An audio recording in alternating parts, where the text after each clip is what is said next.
the retired firefighter who saved again. When the city's sirens faded into the background and the firehouse locker grew cold, Robert Hayes hung up his helmet after 35 years of service. The applause at his retirement party echoed in his ears, but what truly lingered was the quiet, an unfamiliar hush replacing the adrenaline and camaraderie of a life spent running toward danger.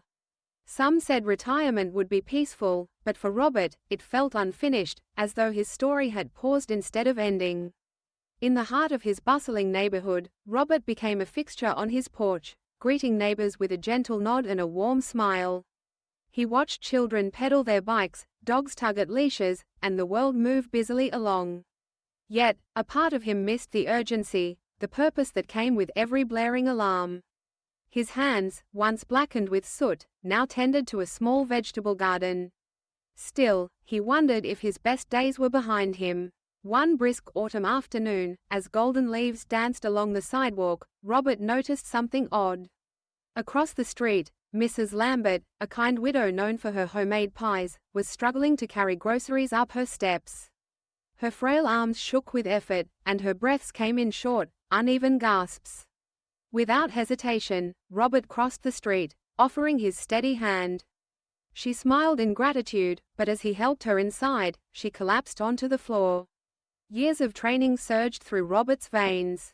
He checked her pulse, called for an ambulance, and calmly administered first aid until help arrived.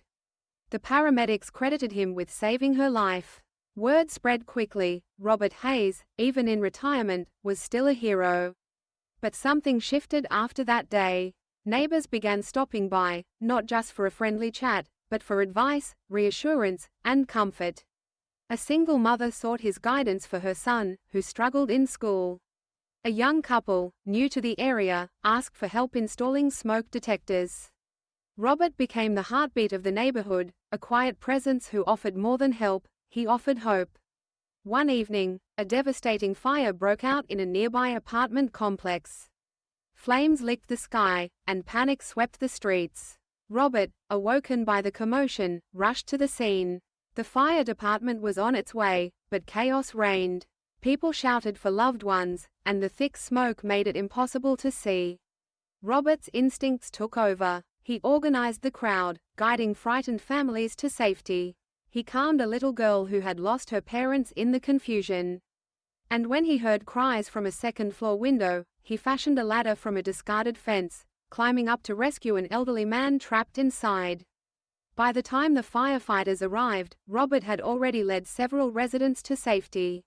Afterwards, the city's mayor praised his courage. News outlets called him a legend. But Robert simply smiled, shaking his head. "I just did what needed to be done," he said quietly. Yet, what mattered most was not the headlines.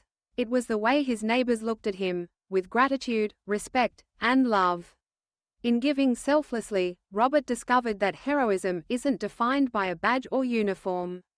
True heroism is found in small acts of kindness, in moments when we choose to help, to lead, and to care. Robert's story reminds us that our purpose doesn't retire with us. Each day offers a new opportunity to make a difference, to save a life, or simply to brighten someone's world. Sometimes, the greatest impact comes not from a single heroic act, but from a lifetime devoted to serving others. And in doing so, we become the quiet heroes who inspire those around us, one compassionate deed at a time.